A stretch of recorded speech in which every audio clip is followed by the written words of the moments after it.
existem muitos mapas diferentes sobre o que é hipnose e o que é hipnoterapia. Isso aqui eu reuni autores e tal, com quem eu me identifico. Eu acho que cada um de vocês deve procurar as formas, os meios, né, que vocês mais se identificam e tal. Eu gostei muito dessas coisas que eu peguei de vários lugares diferentes. Eu vou compartilhar com vocês, eu acho que essas coisas são importantes. Então, a responsabilidade do hipnoterapeuta, que vai de encontro até o que nós estávamos dizendo mais cedo. Gerar mudanças positivas e saudáveis no cliente. Então, eu entendo que o propósito maior, não sei se é pela minha influência da PNL, do coaching, não sei, eu sei com certeza que você pode mudar e mudar muito sem ter que sofrer. Então eu acho que qualquer processo de terapia, de hipnoterapia, pode acontecer ao mesmo tempo em que você gera prazer, bem-estar, coisas positivas para as pessoas de uma maneira geral. Eu sei disso, tenho certeza disso. Então eu concordo, acho que é Steve D. Jones que coloca isso, que é interessante você gerar mudanças positivas e saudáveis na pessoa. Hipnose é muito melhor quando você fica bem, né? Quando você experimenta sentir-se bem nesse processo. Também trabalhar apenas com quem responde ao seu trabalho e com o paciente para quem a hipnoterapia pode ser realmente útil.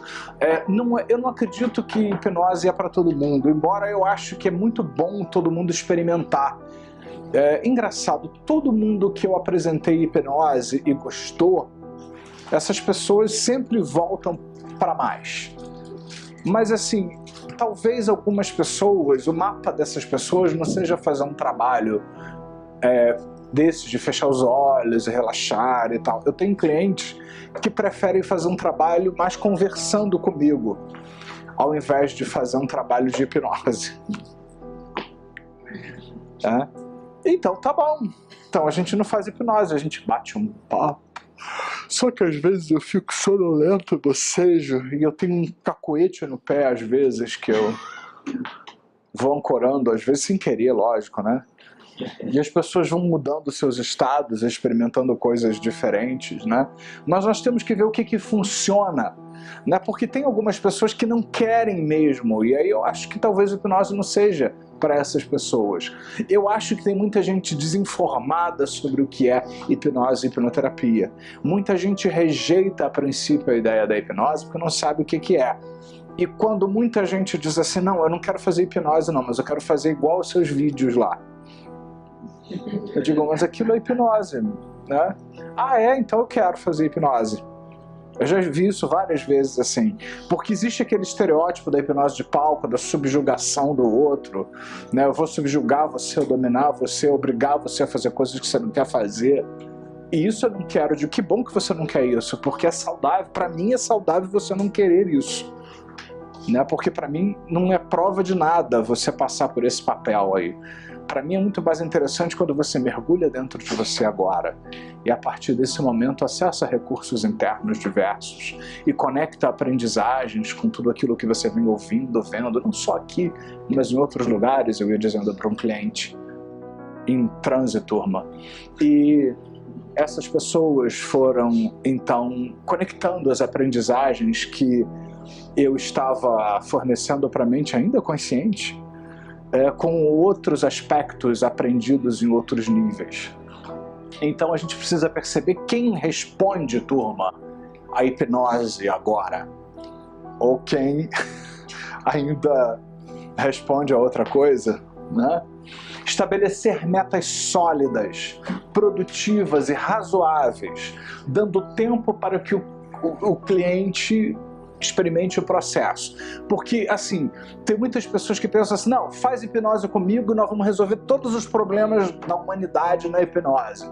Não é bem assim, né? E às vezes a pessoa desesperada por conta de uma doença, de alguma coisa assim, vem, me ajuda aqui, eu estou com câncer, se você vai fazer hipnose comigo e regredir meu câncer? Eu digo, nós vamos fazer um trabalho para você ficar bem, eu não sei o que vai acontecer quando você ficar bem. Existem muitas pesquisas que mostram que quando a pessoa progressivamente fica bem e busca recursos internos, reforçando o poder do sistema imunológico, das defesas do organismo, isso faz com que resultados diferentes ocorram com pessoas diferentes. Mas eu definitivamente não posso afirmar que isso vai gerar um efeito positivo sobre o seu quadro de saúde e você se sinta bem melhor ainda hoje até o final do dia, né? É importante que a gente estabeleça com o cliente aquilo que é realístico, que você não prometa aquilo que você não pode entregar, né? Então, eu sempre coloco isso, eu não canso de me surpreender com o poder da PNL, o poder da hipnose, o poder do coaching. Eu acho que isso tem um poder incrível, na verdade nós temos esse poder, o poder é nosso. E essas disciplinas despertam essas coisas na gente, e é incrível o que isso faz. Mas na hora que eu vou negociar lá com o cliente, eu não prometo para ele que ele vai se livrar da doença, nem nada disso. Eu digo que ele vai fazer um processo onde ele vai ficar bem e nós vamos contribuir buscando recursos internos para que ele possa responder de uma forma mais positiva em relação àquilo que antes te incomodava.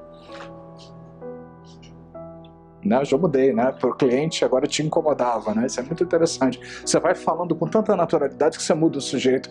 Eu falava para as pessoas, você agora vai relaxar e vai acessar seus recursos mais profundos. Na verdade, eu comecei a falar de um jeito, mudei o sujeito depois, mas é importante essa coisa da narrativa hipnótica, você ir adiante, falando as coisas mais desconectadas, como se fossem parte de uma mesma narrativa, né? Então, enquanto parte das pessoas prestam atenção no nível consciente naquelas informações, a outra mente das pessoas, que talvez num nível consciente não perceba os comandos hipnóticos que eu estou sugerindo, possa também aproveitar para fazer uma espécie de processo terapêutico, quando, por exemplo, eu faço palestras para pessoas, né? Então, é muito importante que as metas sejam sólidas, produtivas, razoáveis, que você trabalhe terapeuticamente aquilo que é possível e você não prometa aquilo que você não tem certeza que você pode entregar. Mesmo você sabendo que hipnose, PNL e tal são coisas incríveis e geram resultados incríveis na vida das pessoas, eu recomendo que a gente tenha cautela, porque não existe nada pior do que você prometer coisas que você não sabe se vai entregar e a pessoa se decepcionar porque talvez ela não tenha o resultado exatamente que você queria. Então eu acho muito mais fácil e bacana a pessoa se surpreender com aquilo que ela não esperava do que você prometer uma coisa que você não tem certeza que você vai produzir aqui, né? Então, seguir todas as leis sobre o uso da hipnose. Aqui no Brasil mesmo, meio que é a mesma lei. Lá nos Estados Unidos, por exemplo, em outros lugares, dependendo do estado onde você está, né, dependendo de em qual estado você esteja, se você está num estado mais para o sul, num estado mais para baixo, assim, e tal, você vai reagir diferente aos processos. Se você está no estado mais para cima, já serão outras coisas, né? Então, por exemplo, alguns estados têm leis diferentes sobre o uso da hipnose. Então, dependendo de onde você está, você precisa observar essas leis. Aqui no Brasil é meio que uma coisa só. Isso no passado já foi coisa restrita a psicólogos, e psiquiatras e dentistas, e hoje em dia virou uma coisa livre, sendo que você não pode se meter na área que não é da tua formação. Ou seja, se você não tem formação em psiquiatria e psicologia, você não pode se meter a curar psicopatologia, neuroses. Você só pode fazer uma coisa restrita, não que você não vá fazer, mas você não pode dizer que você faz. Você não pode dizer se eu faço psicoterapia. Você não é psicólogo, você não pode fazer psicoterapia, mas você pode fazer terapia alternativa de visualização profunda de mudanças estruturais na pessoa, né? Então, tudo isso você pode se adequar, como é que é a lei, e porque senão você se queima diante do teu cliente, né? Porque de repente, imagina se você leva uma repreensão oficial fazendo aquilo que não deveria estar fazendo.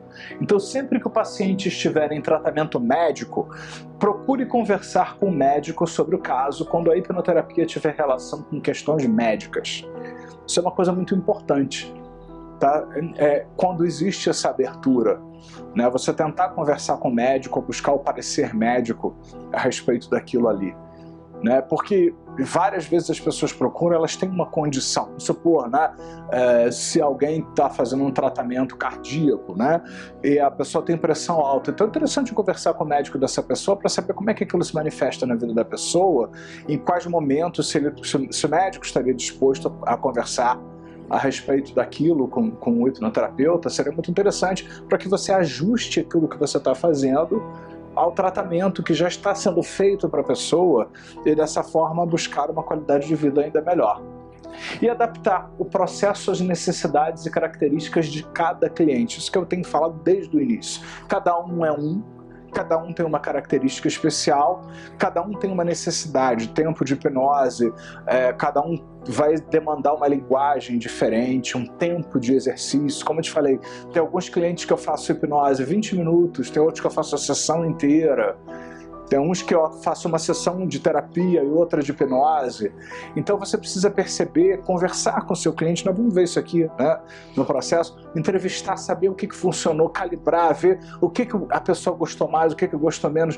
A pior coisa que você pode fazer é fazer sempre do mesmo jeito, é ter o mesmo modus operandi para lidar com todos os clientes. Porque você só